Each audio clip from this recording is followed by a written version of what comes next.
C'est pas difficile de fabriquer des mangeoires. Je suis pas un bricolo extraordinaire, je vais y arriver, donc c'est que c'est pas difficile.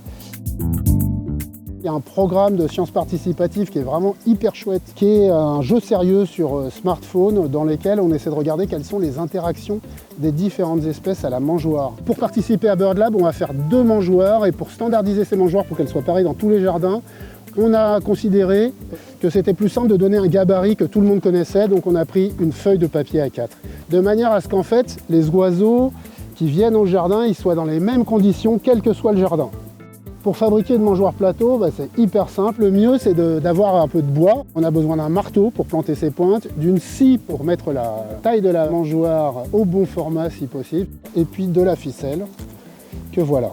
Par le passé, moi, ce que je conseillais, c'était de mettre des petites lames de bois, là, pour éviter que les graines se baladent.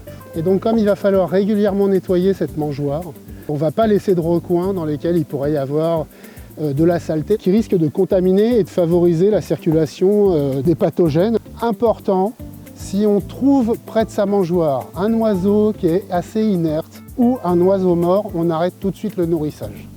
C'est qu'on a probablement un oiseau qui a été malade, il ne s'agit pas de contaminer le reste de la population.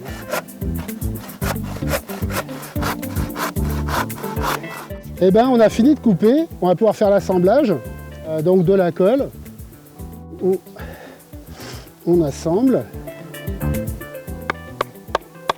Alors la prochaine étape, c'est de rendre cette mangeoire accrochable ou posable. Donc une pointe de chaque côté. Ensuite, la ficelle. Je vais faire une autre boucle ici. Et on va aller accrocher cette mangeoire. Une fois qu'on a fait ça, on alimente avec de la graine de tournesol. Voilà, parfait. Alors le tournesol, pourquoi est-ce qu'on met du tournesol?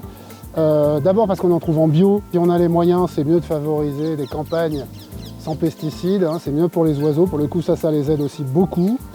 Et le tournesol, c'est un oléagineux. Et en fait, c'est vraiment le top pour les oiseaux en hiver.